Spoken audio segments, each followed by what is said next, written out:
Election campaign के लिए बाहर नहीं निकलना चाहिए। बलूचिस्तान से टीम जो है वो एक पहुंची हुई है इमरान खान की गिरफ्तारी के लिए। आर्मी चीफ का प्लान जो है वो इससे मुख्तलिफ है। मैं इसको रिकॉर्ड पे कहता हूँ, मुझे कोई चैलेंज करके दिखा दे। मैं हाफिज विस्की नहीं हूँ, मैं असल वाला हाफिज हूँ जो वहां पे तलावते करता फिर रहा है। कत्ल हो चुके हैं बच्चे एक दूसरे के हाथों, उनकी जायदादों के पीछे।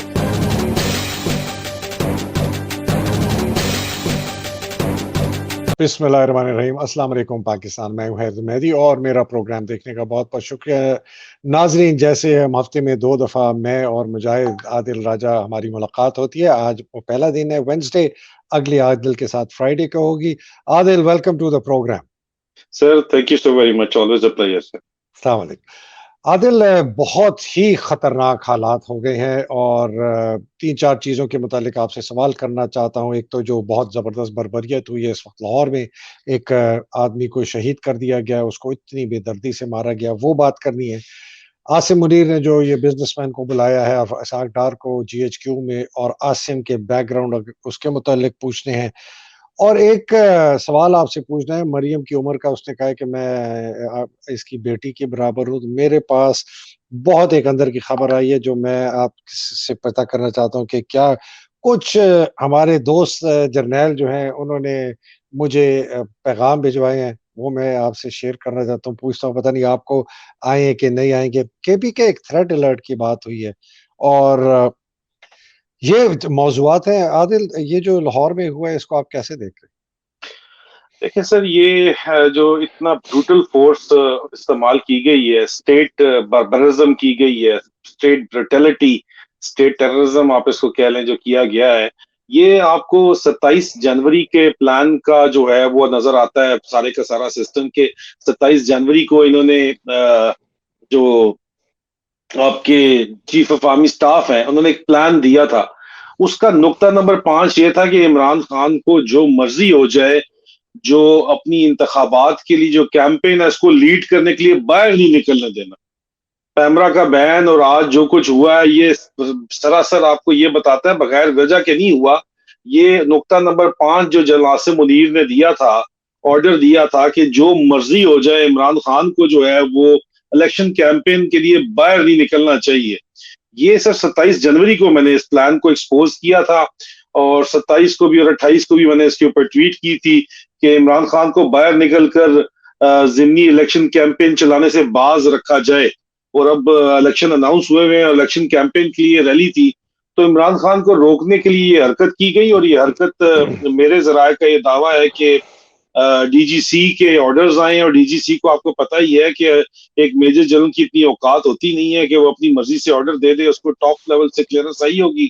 तो उसने sector commander Punjab brigadier Rashid Naseer को बताया है, और आगे उन्होंने अपना नौकर लगाया हुआ है, चीफ मिनिस्टर जो है, केयर टेकर। तो उन्होंने फिर ये जुल्म बर्बरियत का जो है वो पहाड़ जो है वो ढाया है अवाम के ऊपर, जिसमें बेतहाशा लोग शदीद जख्मी हुए, गिरफ्तार हुए, और अफसोस से कहना पड़ता है कि एक मासूम जान जिले शाह की जो है वो भी शहीद हुआ है सर आज के इस इन वाकयात के अंदर। हैं। आदिल, मेरे पास जो वीडियो आई है वो इतनी दर्दनाक है। उसको इन्होंने उसके सर पे उन्होंने डंडे मारे हैं, मार मार मार मार, और उसको जो है इन्होंने शहीद कर दिया है। डीजीसी की जो आपने बात की, उन्होंने इलेक्शन कमीशन ऑफ पाकिस्तान को 3-4 दिन पहले जाके थ्रेट किया था कि हम आप लोगों को कत्ल कर देंगे अगर आपने इलेक्शन ना रोके। उन्होंने कहा जी हम पाबंद हैं सुप्रीम कोर्ट के ऑर्डर के। तो मुझे किसी ने अंदर से बताया है कि उन्होंने फिर ये फैसला किया कि अच्छा भाई, अगर ये पाबंद है तो इनको करने दें, फिर हम ये वाली हरकत करेंगे जो इन्होंने लाहौर में की है। तो इस सब के पीछे तो आसिम मुनीर है ना, ये हमें पता है। Is that clear? देखिए सर, एक तो ये बात इंतहाई वाज़ह है कि डीजीसी की इतनी औकात नहीं है कि बराह रास्त ये काम कर सके, और वो एक सिचुएशन क्रिएट करना चाहता है जिसके अंदर, चाहे उसको मेरे जराये कहते हैं, डॉक्टर मोहित पीरजादा ने पहले कहा, और अब मुझे मुख्तलिफ जगह से पता चल रहा है कि राना सना को मार के अली अमीन गंदापुर पर डाल दिया जाए, या कोई ऐसी सिचुएशन क्रिएट की जाए जिसके अंदर एनार्की का क्या बहाना लगा के जो है वो इलेक्शंस को डिले कर दिया जाए इनडेफिनेट पीरियड के लिए। और जनरल आसिम मुनीर के कहने क्या, इससे बड़ा क्या सबूत होगा कि 27 जनवरी को मैंने ट्वीट भी कर दी थी, और 27 जनवरी के बाद मैंने इस पे वीलॉग्स भी कर दिए थे मैंने 10 पॉइंट बताए थे कि जराये का दावा है कि जीएचक्यू ने डर्टी हैरी को मुदर्रजा झैल नए अहकाम दिए हैं जो सेक्टर कमांडर्स तक पहुंचा दिए गए हैं। नंबर एक, कौमी असम्बली की नशिस्तों पर जमीनी इंतखाबात करवाकर तमाम सीटें छीन ली जाएं और इस तरह कौमी असम्बली की मुद्दत में माशी इमरजेंसी के बायस 1 साल की तोसी कर दी जाए। आपको पता है कि सीजीएस ने इन हाउस डिस्कशन की फाइनेंशियल इमरजेंसी के ऊपर। बाद में नवाज शरीफ अपनी वापसी प्लान करेगा, ये वादे करके आया हुआ है जो लंदन में, उसके लिए अगर फिर पीटीआई तमाम सीटें जीत जाए तो बजरिया कोर्ट ऑर्डर्स इलेक्शन में ताखीर की जाएगी। कौमी असम्बली के जिमनी, और ये सर आपको पता है कि जो राजनपुर में इलेक्शन जीता है तो अब इनका डू और डाई का मैटर है। कौमी असम्बली के ज़िमनी इंतखाबात का नतीजा पंजाब और खैबर पख्तूनख्वा असम्बलियों के इंतखाबात का फैसला करेगा, ये वो कहते हैं। नंबर 3, इमरान खान और पीटीआई आला क़यादत की गिरफ्तारियां अमल में लाई जाएं। नंबर 4, पीटीआई के खिलाफ मुकदमा दर्ज कराए जाएं। नंबर 5, जो इम्पोर्टेंट फैक्टर जो आज हुआ कि इमरान खान को बाहर निकलकर ज़िमनी इलेक्शन कैंपेन चलाने से बाज रखा जाए।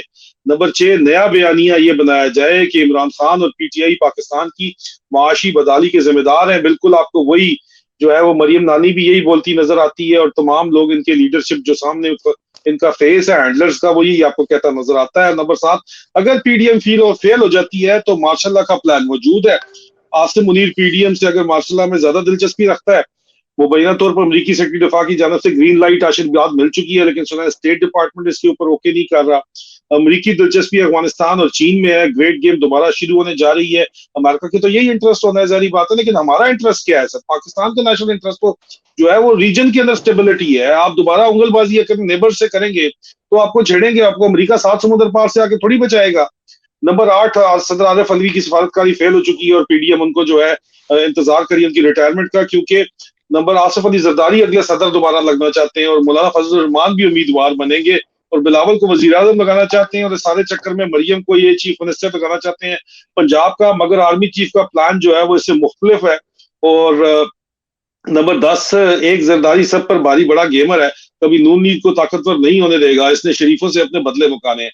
इस ट्वीट थ्रेड को मैंने कहा था कि रिकॉर्ड में रख लें, ऑपरेशन इसी तरह चलेगा। तो अभी एग्जैक्टली सर इसी तरह ऑपरेशन चल रहा है, कोई इसके अंदर चेंजेस तो आई नहीं है जुबानी कलामी बातचीत के अलावा। इमरान खान के अगले कत्ल के मुकदमा जो एक्सपोज होने की वजह से अभी उसके अगर पीछे हट जाए तो हट जाए, नहीं तो कोई भी चेंजेस नहीं आई। और ये ऑर्डर्स तो फिर जनरल आसिम मुनीर के ही दिए हुए हैं। आदिल, बहुत बातें आपने की हैं, मैं कुछ नोट्स ले रहा था। एक तो जो थ्रेट की आपने बात की है क्रिएट करने की, एक लेटर इशू किया है कल केपी की गवर्नमेंट ने, पुलिस ने, कि जी एक बहुत मेजर अगला 5 से 10 दिन में कोई वाकया होने वाला है टेररिज्म का, तो हम आपको इतला दे रहे हैं। जिस साहब ने मुझे भेजा उसने कहा कि जी ये बिल्कुल इसी किस्म का हालात बनाना चाह रहे हैं कि ये इलेक्शन को, एक ये बात आपकी, मैं सिर्फ सवाल पूछना है आपसे। दूसरी ये चीज है, आबिद साकी का मैंने इंटरव्यू किया, जो कि आपको पता है बड़ी चोटी के लॉयर है। वो कहते हैं कि जी बार जो है ना बिल्कुल इजाजत नहीं देगी किसी किस्म की मार्शल लॉ लगाने की या इस किस्म की चीज करने की। लेकिन जो हम हालात देख रहे हैं वो हमें नजर नहीं आ रहे कि वो इस तरफ इस जगह से रुकेंगे। एक खबर आई है कि जमान पार्क और इसके इलाके में जितनी बिजली थी वो ऑफ हो गई है और आज रात जो है वो अटैक होगा। जी आदिल। सर देखें, जब भी अटैक इन्होंने करना है तो ये इनको पता है कि लाहौर में तो ये कर नहीं सकेंगे। आज इन्होंने जो कुछ भी किया है उल्टा अब जो है वो अगर इसका पॉलिटिकल माइलेज देखा जाए तो पीटीआई को ही जाएगा। जो कुछ आज हुकूमत ने किया, लोग और गमो गुस्से के अंदर आ रहे हैं और अगर इस तरह ये काम जो करना चाह रहे हैं उसके लिए इमरान खान को पंजाब से निकालना बहुत जरूरी है। इसीलिए एक और खबर भी आपने सुनी होगी कि बलूचिस्तान से टीम जो है वो एक पहुंची हुई है इमरान खान की गिरफ्तारी के लिए। तो शाहीन सेबाई साहब की भी इस सिलसिले के अंदर यही खबर है कि इमरान खान को ये ड्राउट करना चाहते हैं बलूचिस्तान के अंदर और बलूचिस्तान में उनके ऊपर जो है ये कार्रवाई करना चाहते हैं जो भी इन्होंने इमरान खान के ऊपर करनी है। तो ये सर बेशरम लोग हैं, बेहया लोग हैं, ये सिर्फ और सिर्फ अपने घमंडी लोग हैं, सुपरियोरिटी कॉम्प्लेक्स का शिकार भी लोग हैं, लेकिन साथ साथ अपनी जो है अपनी ये सर्वाइवल की जंग लड़ रहे हैं। क्योंकि इनको पता है इन सब का डर मुश्तरका डर है। मुश्तरका डर ये है कि आपका जो आपने कहा था ए पॉलिटिकल चीफ है जिसके लिए बेताशा पब्लिक फंड्स यूज किए जा रहे हैं, वो पॉलिटिकल जो है वो मीटिंग्स के अंदर बैठा हुआ होता है और लोगों को कहता है कि हुकूमत यही चलेगी और फिर उस पर बयान भी चलवाता है। तो सर ये पॉलिटिकल फिर ये किस तरह होगा जब ये पॉलिटिकल पार्टी उसके अंदर बैठा हुआ है? तो सर इनको बात अभी समझिए अपने सर्वाइवल के लिए कुछ भी तबाह करने के लिए तैयार बैठे हुए नजर आ रहे हैं और इनको बोला तो जा रहा है कि बाज आ जाओ, अंदर से ही बोला जा रहा है बाज आ जाओ। लेकिन ये पता नहीं इनकी कोई ना कोई कमजोरी, बहुत बड़ी कमजोरी लाजमी तौर के ऊपर जो है, वो यहाँ पे लंदन में नवाज शरीफ के पास है, या फिर उनकी पार्टी उनकी बेटी के पास है, जो ये मजबूर हुए हुए हैं, पाकिस्तान को जलील ख्वार कर रहे हैं। और ये खुद कहते हैं नहीं हम ही हम है, बस बाकी किसी को कुछ नहीं पता, बस हमें पता है सब कुछ जो भी पता ये मच जेल वाली बात बिल्कुल सही है। ये राना सनाउल्लाह ने भी कहा था कि हम इसको मच जेल में जाके रखेंगे। बहुत ही बदनाम ज़माना जेल है, ये अय्यूब के ज़माने का बना हुआ था। यहाँ बहुत ज़्यादा पॉलिटिकल कैदियों को रखा जाता था। आसिम की मजबूरी थोड़ी-सी आप बताएँ कि इसकी मजबूरी क्या है? चूँकि मेरे पास एक बहुत ही आला सीनियर अफ़सर ने कहा कि ये चीटर है और डिसीवर है, जो कि हमें पता है। कहता है इस आदमी के रिटायरमेंट ऑर्डर 3 हफ्ते पहले इश्यू हो जाने चाहिए थे कि ये 27 नवंबर को रिटायर हो गया। 3 हफ्ते पहले इश्यू होते हैं। वो रिटायरमेंट ऑर्डर नहीं इश्यू हुए। इस आदमी ने 4 साल पहले धोखाधड़ी से अपने रैंक को, जो इसने सितंबर में पहनना था, इसने जाके दिसंबर में पहने, वो बाजवे ने फिर 27 में कर दिए। तो मैंने पूछा कि तो बाजवे ने फिर इसके क्यों नहीं रिटायरमेंट ऑर्डर? कहता है इसलिए कि बाजवे के साथ इसकी कमिटमेंट थी कि ये उसको बचाएगा, उसको डिफेंड करेगा, और नवाज शरीफ और मरियम को इसने बहुत मेजर अंडरटेकिंग्स दी हुई हैं, इमरान को एलिमिनेट करने का और पीटीआई को डिस्ट्रॉय करने का। अच्छा, उसमें सर उसने अंडरटेकिंग जो दी हुई है, उसमें ये भी अंडरटेकिंग दी हुई है, मेरे जराये का ये दावा है कि बाजवे के एहतसाब में ये रुकावट नहीं बनेगा किसी भी तौर के ऊपर। ये भी आप बात, ये बाजवे को इस्तेमाल करके अभी जो है वो, आपको पता है ना कौन सी चीज यूज करके फेंक दी जाती है, उस तरह उसको यूज करके अभी ये डिस्पोज ऑफ करने लगा है। और नवाज शरीफ वगैरह ने अपने घाटे का तो कोई सौदा कभी किया नहीं है, तो उन्होंने इससे गारंटीज कोई ना कोई रखवाई हुई है या कुछ बनवाया हुआ है इसके साथ। और जो है वो मरियम भी इससे बहुत करीब है, आजकल तो कुछ भी हो सकता है सारी सिचुएशन के अंदर। इसकी कोई बहुत बड़ी कमजोरी लाजमी तौर के ऊपर इन्होंने अपने पास रखी हुई है, जिसकी वजह से ये मजबूर है कि पाकिस्तान कुर्बान करने को तैयार है, लेकिन इन चोरों को फिर भी जो है ये कहता है नहीं, ये चोर ही मैं वापस लेके आऊंगा, नवाज शरीफ वापस आएगा। और फिर इनको जब कौम हाफिज विस्की कहती है तो इनको तकलीफ होती है शदीद तरीन किस्म की। और ये फिर जर्नलों को मजबूर करके उनसे हमारे खिलाफ जो है ट्वीटें कराते हैं, और फिर मुझे पैगामात अलहदा भेजे जाते हैं, आपको भी मेरे ख्याल में पैगामात भेजे जाते हैं। तो सर मुझे इसका इसका कोई, आपको इतनी तकलीफ है तो आप खुद ही इंसान के बच्चे बन जाए, फिर आप कहते हैं कि ये लैंग्वेज नहीं है। इस कौम को रोल दिया आपने सर, मतलब आप देखें, रो रहे हैं लोग इस वक्त, पाकिस्तान से एक्सोडस हो रहा है। गार्डियन का आर्टिकल है सर परसों का, आप देखो कि कल का आर्टिकल है, 8 लाख लोग जो है वो ब्रेन ड्रेन चल रहा है वहां पे, इनको कोई परवाह नहीं है। इनको सिर्फ और सिर्फ परवाह है तो अपने एसेट्स की, अपने फार्म हाउसेस की, अपने प्लाटों की परवाह है, अपने एसेट्स जो है वो यूएस डॉलर में बाहर कन्वर्ट करने की परवाह है। तो सर ये जो मिडिल क्लास के बच्चे जो आए हैं, सारे मिडिल क्लास से ही होते हैं, लेकिन उनकी ग्रूमिंग अगर इस जो है वो एहसास महरूमी में जो पलते बढ़ते हैं, तो उनकी एहसास महरूमियों को कैश करवा के ये जो नवाज शरीफ जैसे लोग जो है वो राज कर रहे हैं, तो जाहिर बात है कि वो नुकसान किसका है? नुकसान तो कौम का है। एनआरओ 2 हुआ, नुकसान किसका हुआ? 1100 अरब रुपया तो कौम का डूबा ना, जो जिसका नुकसान हुआ सारे का सारा। फर्द जुर्म आयद होनी थी जिन चोरों के ऊपर, उनको बैठा दिया उन्होंने, आपसे बात करो तो आप कहते हो हाँ आप तो ये बात ठीक कर रहे हैं। तो अभी ये बाजवे को थ्रो अंडर द बस करने लगे हैं, और जनरल फैज को और इस तरह के लोगों को इन्होंने प्लान बनाया हुआ बहुत ज्यादा कि जी हम थ्रो अंडर द बस करेंगे, लेकिन जो असल काम है वो नहीं ये करना चाहते। आदिल, मुझे तो ना मैंने बहुत ज़्यादा लोगों से बातें करनी शुरू कर दी हैं, और ख़ास तौर पे वो ऐसे अफ़सर जो रिटायर्ड हैं लेकिन बहुत क्लियर सोच रखते हैं। एक उनसे उन्होंने मुझे कहा कि ये कभी भी इमरान को ज़िंदा नहीं छोड़ेंगे, इसलिए कि इनको सबसे ज़्यादा खौफ़ है कि इमरान के आने के बाद 2-3 लोग जो हैं वो आर्टिकल 6 के तहत आएँगे, जो कि इस वक़्त बहुत आला मनसबों पे बैठे हैं, जिसके अंदर नदीम अंजुम, फैसल नसीर सर-ए-फ़हरिस्त हैं, और आसिम भी है और बाजवा भी है।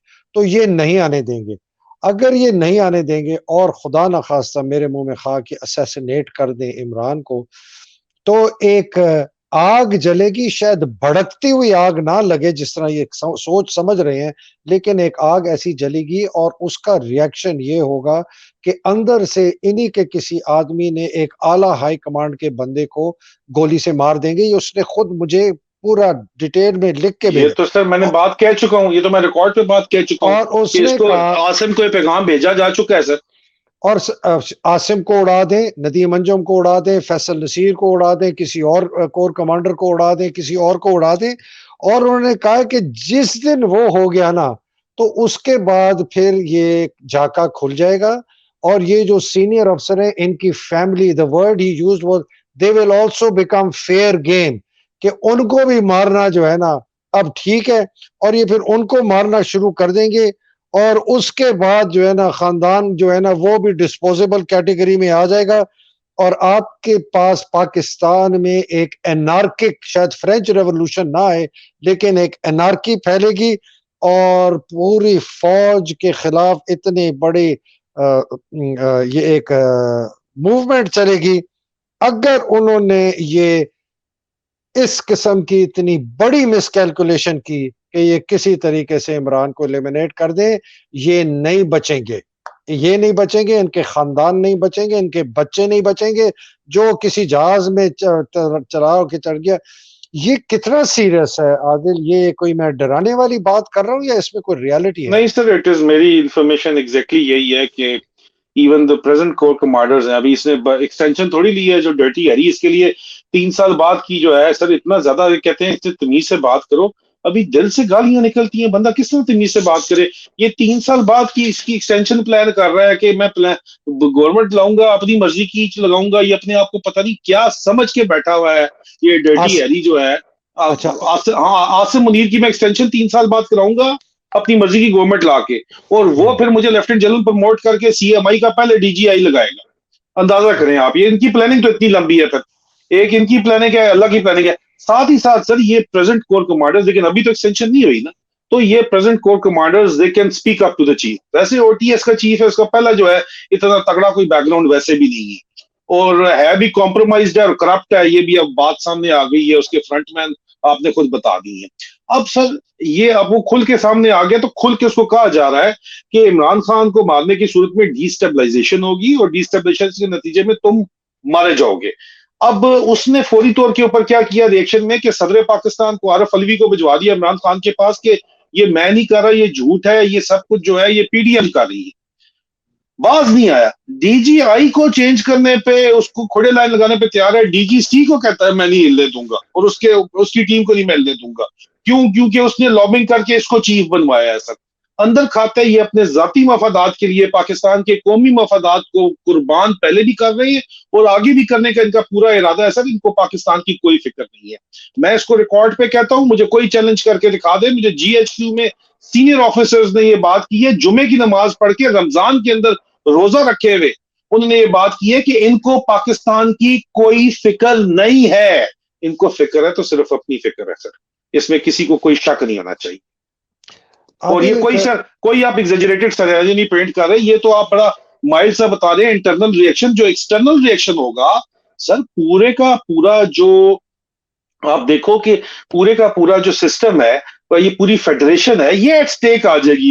बेनजीर को मारने के बाद तो स्ट्रेटेजिकली जो है उस जरदारी को आगे ला के उसने पाकिस्तान खपे का नारा लगा दिया था।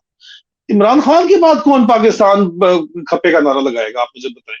यहाँ पे जो उसकी फैमिली के अंदर होगा जो कहेगा नहीं, या उसका कोई जानशीन होगा जो कहे संभालेगा, नहीं सर ये नहीं बचने वाला नहीं। आदिल ये दिस इज वेरी स्कैरी। और मुझे एक बहुत मेरे एक दोस्त हैं, फौज में हैं, रिटायर हो गए हैं, जर्नैल थे। वो कहते हैं कि मेहदी ये अल्लाह सुब्हान ताला का कहर है पाकिस्तान में। हमने हर बाउंड्री एक्सीड की है। हमने अखलाकियात की बाउंड्री, हमने सच्चाई की, हमने झूठ की, हमने बदमाशी की, हमने ये बाउंड्रीज एक्सीड किया। वो बड़ा अल्लाह वाला है, 5 वक्त नमाजी है, और कहता है कि मुझे कोई खैर नहीं नजर आ रही और ना मौजूदा जो हाई कमांड है इससे कोई खैर नजर आ रही है। और शायद यही एक तरीका है कि ये पूरा निज़ाम जो है ये जलेगा और इसके बाद शायद अल्लाह सुब्हानहू तआला जो कुरान में कितनी दफ़ा फरमाते हैं कि मैंने कौमों को ख़त्म किया और नई कौमें फिर आई। तो कहते शायद ये है, तो ये मैं भी सुन के दहल गया। मैं आसिम ने जो ये मीटिंग कॉल की थी जीएचक्यू के अंदर इन बिजनेसमैन की, सुना है 20 लोगों को बुलाया गया था, सिर्फ 8 गए। और इसको अपना इसाक चपड़ासी को, इसाक डार को बिठाया इसने स्टेज पे, खुद उसके साथ बैठा, नीचे बिठाए बिजनेसमैन को। मौसूफ ने तलावत खुद की, सारी डिस्कशन के अंदर हदीस और कुरान और हालात। चले जी, मैं इसको छोड़ता हूँ। मैं कहता हूँ कि ओए तू है कौन? डेरी हसनाबाद के ढक्कन। लोग मुझे कहते हैं मेहदी साहब आप प्लीज लफ्ज ना इस्तेमाल के। एक जर्नैल ने मुझे बड़ा लंबा चौड़ा पैगाम भेजा है 2-3 दिन पहले कि ये हाफिज विस्की, डोनाल्ड डक ये मौजू नहीं देते आपको, ये नजीरा मिस्त्री, ये वो, आप प्लीज ये ना किया करें। चले, मैंने डेरी हसनाबाद का ढक्कन का माजे चाह, लेकिन तू है कौन? तू एक ग्रेड 22 का अफसर है, इलीगल आर्मी चीफ है। ये सारे फौजी अफसर हाजिर सर्विस को मैं खिताब करके कह रहा हूँ, जेसीओ एनसीओ जवानों को, ये गैर कानूनी आर्मी चीफ है। इसको 27 नवंबर को रिटायर होना चाहिए था। इसके 3 हफ्ते पहले ऑर्डर्स होने चाहिए थे रिटायरमेंट के। ये कौन होता है बिजनेसमैन को बुलाने के लिए? इसहाक डार फाइनेंस मिनिस्टर को बुलाने के लिए है तो वैसे चपड़ासी, और उनको बैठ के सुन के कि जी मैशत इंशाल्लाह ठीक हो जाएगी। ये 35 या 36 साल पहले ये सर्विस में आया आदिल। 35-36 साल पहले इंटरनेट का हाल आप देख लें। मैं एमबीए हूँ, एमए इकोनॉमिक्स हूँ। 30-40 साल से मैंने कारोबार किए हैं, कंपनियां बनाई हैं, लीड की हैं, कंसल्टिंग। मुझे इकोनॉमिक्स नहीं समझ आती, कॉम्प्लेक्स इकोनॉमिक्स। ये ढक्कन और वो उसका चपड़ कनातिया कॉनमैन इसहाक डार और वो 8 बिजनेसमैन कौन सी हैं? सारे वो जो नवाज शरीफ के सपोर्टर हैं, जिन्होंने इस मुल्क को लूटा है, जिन्होंने आईपीपी लगाई हैं, मियां मंशा जैसे, उनको भी लटकना चाहिए सूली पे। तो ये हाँ, सर ये सॉरी। सारे इस क्लेप्टोक्रेसी का हिस्सा है ना, ये वही बिजनेसमैन है जिनकी फाइल्स डॉक्टर रिजवान ने खोली हुई थी। इन बिजनेसमैन के भी नाम है, इन जर्नलों के भी जिसमें नाम है, जिसमें पार्टी लीडर्स के भी, तमाम पाकिस्तान की पॉलिटिकल पार्टीज के लीडर्स के नाम है, और ब्यूरोक्रेट्स के नाम है, टॉप ब्यूरोक्रेट्स के, टॉप जर्नलों के नाम है उसके अंदर, उनकी फैमिलीज के नाम है। उसकी वजह से डॉक्टर रिजवान को इन्होंने जहर दे के मारा, उसका पोस्टमार्टम नहीं करवाने दिया।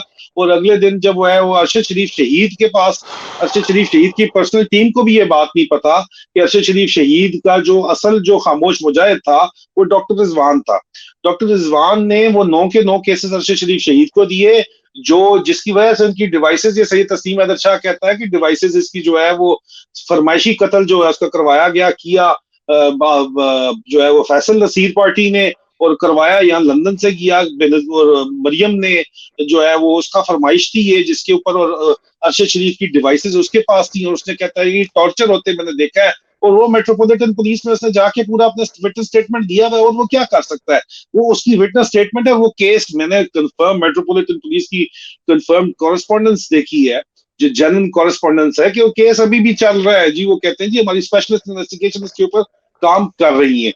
अब सर कहानी ये सामने वाजे तौर के ऊपर सामने आ गई है कि वही बिजनेसमैन फिर सामने बैठेंगे जो इस क्लेप्टोक्रेसी का हिस्सा है, जो इकतदार से चिमड़े में, जो पाकिस्तान उनके लिए सिर्फ प्ले ग्राउंड है अपना, और ये साथ बैठ के उनको इम्प्रेस करने की कोशिश कर रहा है कि मैं हाफिज विस्की नहीं हूं, मैं असल वाला हाफिज हूं जो वहां पे तलावतें करता फिर रहा है। तो तुम्हारी तलावतों की नहीं है भाई जरूरत है यहाँ पे हमें, इस कौम को। हमें तुम्हारे इस 22 ग्रेड का तुम अफसर हो, हमें यहाँ पे फ्री एंड फेयर इलेक्शन और स्टेबिलिटी चाहिए ताकि पाकिस्तान को जो है वो सरवाइव कर जाए। यहाँ पे, यहाँ पाकिस्तान का सर्वाइवल एट स्टेक है। तुम अपने साथ एक मुंशी को बिठा के जो है वहां पे बिठा के क्लेप्टोक्रेसी के बॉसेस को बुला के सामने बैठे हुए हो, और इन लोगों की सर असल में मसला फिर सवाल फिर दोबारा लोग पूछेंगे मास्टर टायर वाला भी वहां पे बैठा हुआ था या नहीं बैठा था, ये जरा चेक कर लें। क्योंकि पहले तो हमें ये लगता था, और बात पहले भी यही थी कि इन्होंने मिल के बांट के खा रहे थे पहले भी, और मिल बांट के खाने में ये रिप्रेजेंट कर रहा था, और वहां बहाना ये था कि जी हमने बाढ़ के पैसे हमें चाहिए। वो बाढ़ के पैसे में तो जितना गबन हुआ है, जाहिर बात है उनको पैसे फिर चाहिए होने थे, जिसके अंदर जो बाजवे की इंक्वायरी की इसने खुद आके खोली है, और अब लग ये रहा है कि उसको कवर कराने के लिए शायद खोली है, लेकिन उसको थ्रो अंडर द बस करना हुआ तो वो इंक्वायरी भी खोल के बाजवे के ऊपर डाल देंगे। लेकिन बाजवे को भी अगर ये रगड़ देते हैं, जो कि रगड़ना चाहिए उसको, उसका कोर्ट मार्शल होना चाहिए, तो फिर भी सर ये रेपुटेशन रिडीम नहीं हो सकती जब तक ये खुद इंसान के बच्चे नहीं बनते। और इनका तो कोई मूड लग नहीं रहा इंसान के बच्चे बनने का, ये तो लोगों को धमकियां देने के ऊपर, लोगों को उठाने के ऊपर, लोगों के मारने के ऊपर जो है, और बदमाशी करने के ऊपर सिर्फ उतरे हुए हैं, और उनका कोई काम यहाँ पे नजर सीरियस आ ही नहीं रहा। और आप मुझे बताएं कि कौन सा पॉजिटिव काम ये कर रहे हैं इस वक्त यहाँ पे, सिर्फ और सिर्फ लिप सर्विस के अलावा, और सिर्फ और सिर्फ जो है वो जो कुछ भी हो रहा है वो 27 जनवरी के इसके प्लान के मुताबिक हो रहा है। आदिल, ये मरियम की आपने बात की थी। मरियम ने एक बयान दिया है कि मैं इमरान खान की बेटी के करीब हूँ। मुझे कंफर्म्ड खबर है कि ये 65 साल की है, मेरे से 2 साल छोटी है। 65 साल की।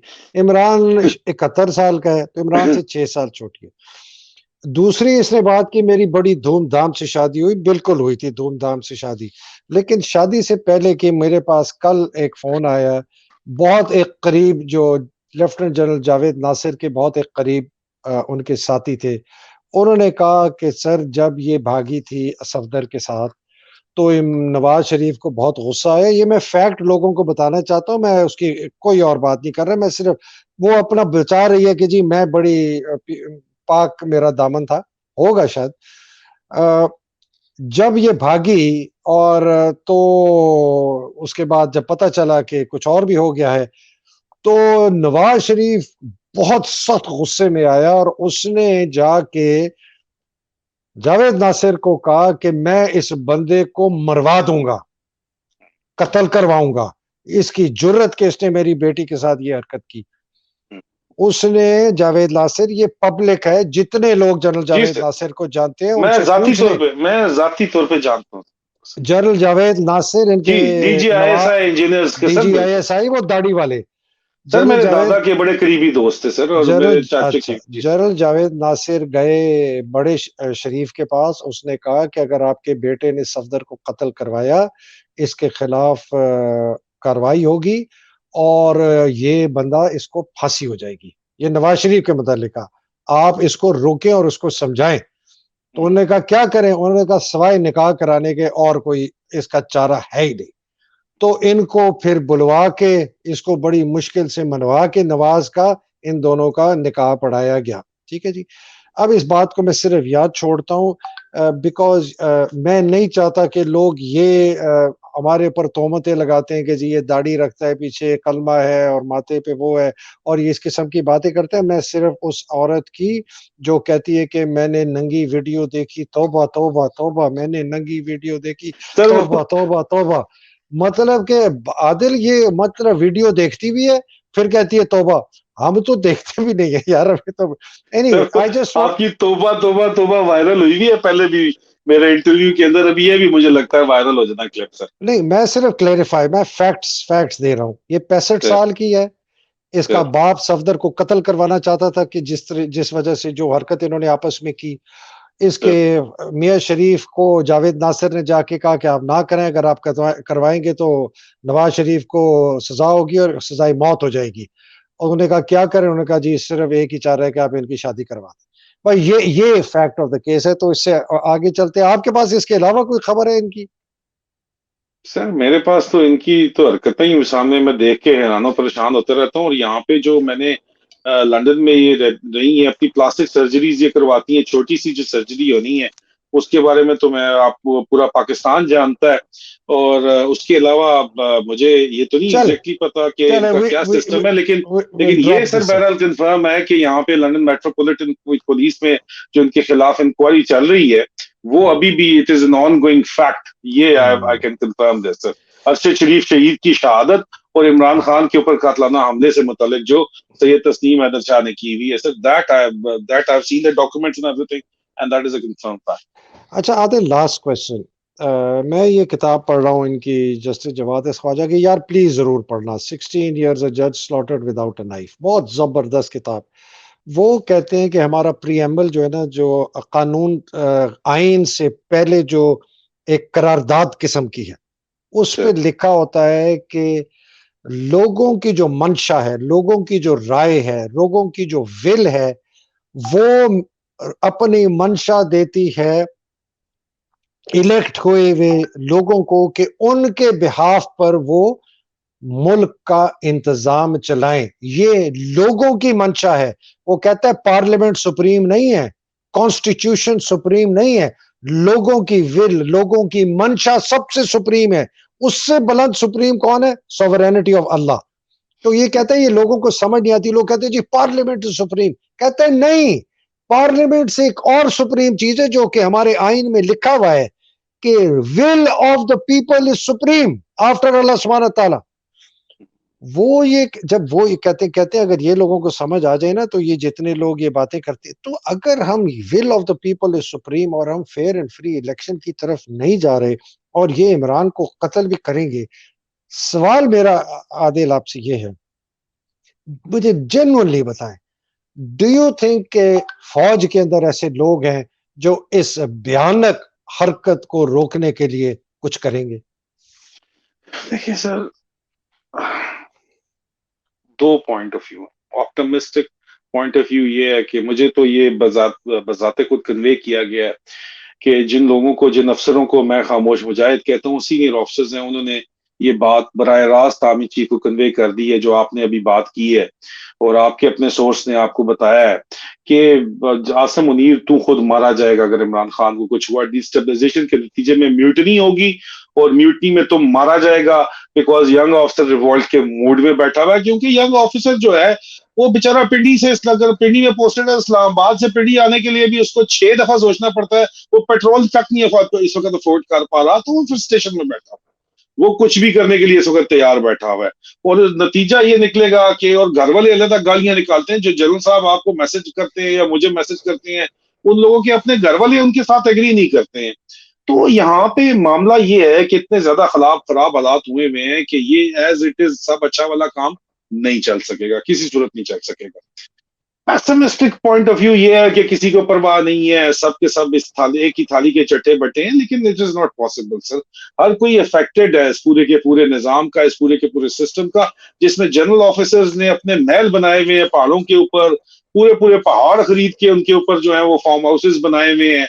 और उसके अलावा आप देखें कि यहाँ पे नीचे कप्तान वगैरह जो है या उसका अपना ही स्टाफ ऑफिसर है, वो बेचारा सिर्फ उसकी जमीनें खरीद के ही सिर्फ देता है उसको कि यार चलो ये जमीन मैंने खरीद दी है, और उसके अंदर से बेचारे को अगर कोई 2% पर वैसे कमीशन भी नहीं जनरल साहब देते, तो वैसे ही वो बेचारा सिर्फ जो है वो कमांड फंड की जो है टी ब्रेकें करके ही खुश, या चिकन कढ़ाई खा के ही बेचारा जो है वो खुश हो जाता है कि चलो ये तो फ्री मिल गई है। तो इतनी जो है सर शदीद, सर नहीं इस पे मजीद बात नहीं करेंगे, इतनी जो शदीद जो है ना सर, इस पे मजीद बात नहीं करेंगे। अच्छा सर, इतनी जो शदीद किस्म की सर जो है वो, इतनी जो शदीद किस्म की तकलीफ अभी, जारी बात है सर, एक यंग कैप्टन को, यंग मेजर को नजर नहीं आता, लेफ्टिनेंट कर्नल को नजर नहीं आता, कर्नल को नजर नहीं आता, वो उसकी फ्रस्ट्रेशन नहीं है कि यार देखो मैं पूरी उम्र से नौकरी करने के बाद भी, ठीक है मुझे एक प्लाट मिल गया जो मैं बेच के अपना घर बना लूंगा, या अपने हाउसिंग स्कीम के पैसे पूरे करके अपने बच्चों की कोई शादी करा लूंगा, कोई छोटी मोटी दुकान डाल लूंगा, कोई कारोबार कर लूंगा छोटा मोटा, लेकिन सर उसकी ये 90% आर्मी है। उसकी फ्रस्ट्रेशन का लेवल चेक करें कि वो अपनी तनख्वाह में लोगों को एंटरटेन अब नहीं कर सकता, अपना सोशल स्टेटस नहीं रख सकता, उसके घर में अगर महीने में 2 दफा मेहमान आ जाए तो उसकी आवाज उड़ जाते हैं, उसका बजट खत्म हो जाता है। उधार के ऊपर पहले 15 तारीख तक तो तनख्वाह चलती थी, अभी 10 तारीख को ही खत्म हो जाती है सर, 20 दिन तो वो उधार के ऊपर चल रहा है, और 20 दिन बाद तनख्वाह आती है तो उधार जो ही मैस बिल, वो मैं हवलदार का बिल उतारेगा तो पीछे उसके पास अगले 10 दिन का मुश्किल से खर्चा बचता है।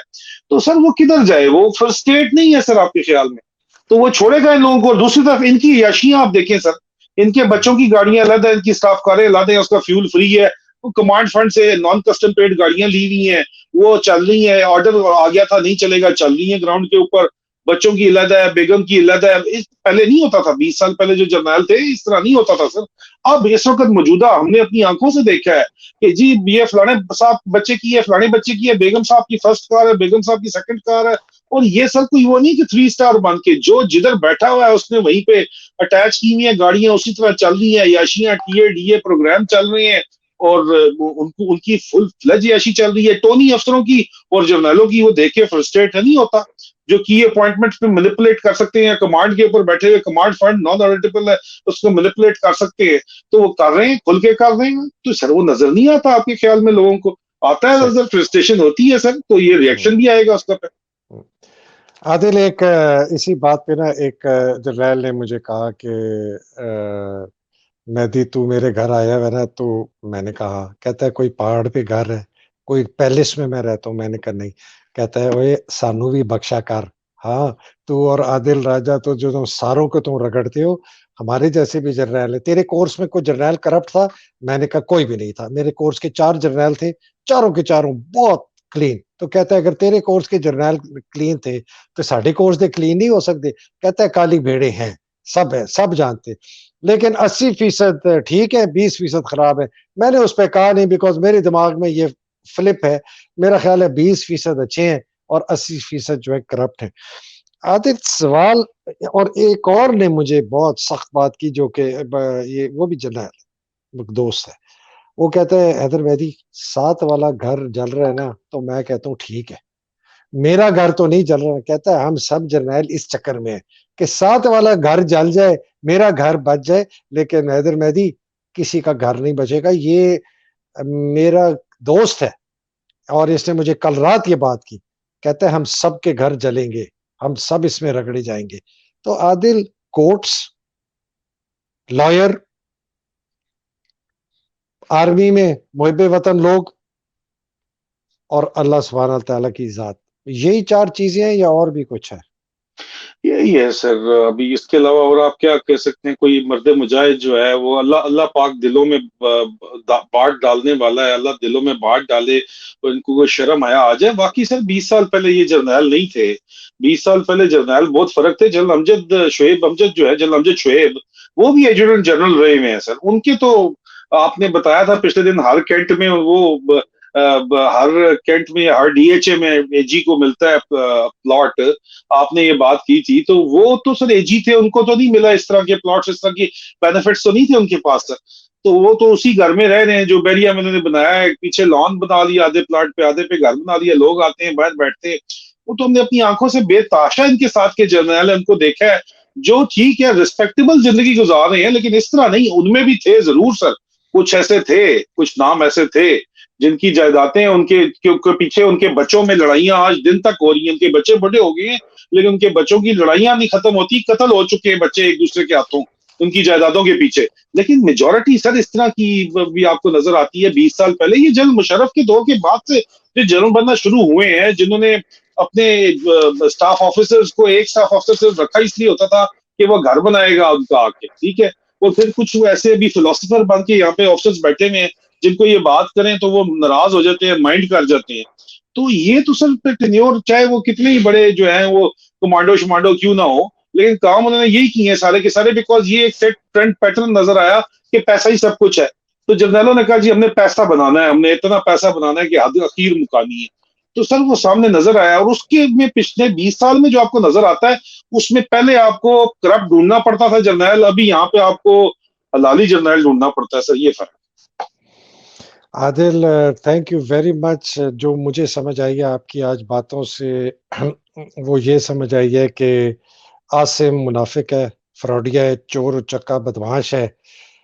नदीम अंजुम, फैसल नसीर साइकोपैथ हैं। अपनी जान बचाने के लिए ये इमरान को किसी हद तक भी जा सकते हैं, और अगर इन्होंने ये किया तो फौज के अंदर और मुल्क के अंदर खाना जंगी हो जाएगी, और इनके अपने अफसर और इनके अपने गार्ड और इनके अपने संतरी और इनके अपने खनसामे इनको कत्ल करेंगे और इनके खानदानों को कत्ल करेंगे, और साथ वाले घर की जो आग है, इनके घर को भी आग लगाएगी। Is that a good summary? Like I said, it is yet to be seen. But the thing is कि I guess we will see, because the situation is कि आप इसमें सिर्फ यही कह सकते हैं कि I guess we will see कि क्या होगा और क्या नहीं होगा। लेकिन एक बात कंफर्म है सर, कि ये इमरान खान के जो मर्डर का प्लान है, ये इनका प्लान है, और ये मर्डर करते हैं, अगर फिर भी बाज नहीं आते, तो अल्लाह ना फिर जो करे। अल्लाह ना करे, खुदा ना खास्ता, तो जो डिस्टेबलाइजेशन आएगी, इसमें सब के सब रगड़े जाएंगे। ये आप ठीक कह रहे हैं, ये आग फिर इनके घरों तक भी फैलेगी और इनकी फैमिलीज तक भी फैलेगी। इनके बड़े बड़े महल जो पहाड़ों के ऊपर फार्म हाउसेज हैं, उनके अंदर भी ये बच नहीं पाएंगे। जिन्होंने खरीद के दिए हुए, इनके अपने नौकर ही इनके पीछे इनकी मुखबरी करेंगे, और अवाम इनके अपने खानसामे ना भी करें। अवाम को बताना है ना सर, कि अवाम को बिफरी हुई अवाम को, मॉब को बताना है कि जी कौन किधर है, तो इनके अपने सही। नौकर मॉब को बताएंगे कि ये इधर छुपा हुआ है सर। और उसके बाद हाँ। मॉब जो भी कर दे तो उसकी कोई अकाउंटेबिलिटी नहीं होती, ये भी आपको पता। तो ये बिल्कुल सही कह रहे हैं, वो चाउसेस्को की मैंने एग्ज़ाम्पल दी, उसके अपने ही लोगों ने, उसके अपने पायलट ने उसके उसको बिट्रे किया। सद्दाम हुसैन के लोगों ने अपने ही उसके छुपाने वाले, कद्दाफ़ी के, और ये तो इतनी पुरानी हिस्ट्री है। इंदिरा गांधी देख लें सर, इतना दूर इंदिरा क्या जाते गांधी हैं। देख लो, जनरल इंदिरा गांधी। जियाउल हक को देख लें सर, इतना दूर जाने की क्या जरूरत है। बिल्कुल, बिल्कुल, ये जहाज़ फटेंगे, अपने संतरी मारेंगे। आदिल, बहुत-बहुत शुक्रिया। बहुत मुश्किल दिन है, बहुत परेशानी है। अल्लाह सुब्हान तआला इस पाकिस्तान को अपने हिफ्ज़-ओ-अमान में रखे, आप जैसे मुजाहिदों को हिफ्ज़-ओ-अमान में रखे, हकीकी आज़ादी की जंग लड़ने वालों को हिफ्ज़-ओ-अमान, इमरान खान को हिफ्ज़-ओ-अमान में रखे, और जो बेचारा ज़िल शाह, और जो अल्लाह को प्यारा हुआ, अल्लाह सुब्हान तआला उसके दर्जात बुलंद करे। अब तक के लिए इजाज़त दीजिए। इलाही आमीन। अस्सलाम वालेकुम। खुदा हाफ़िज़। ठीक है।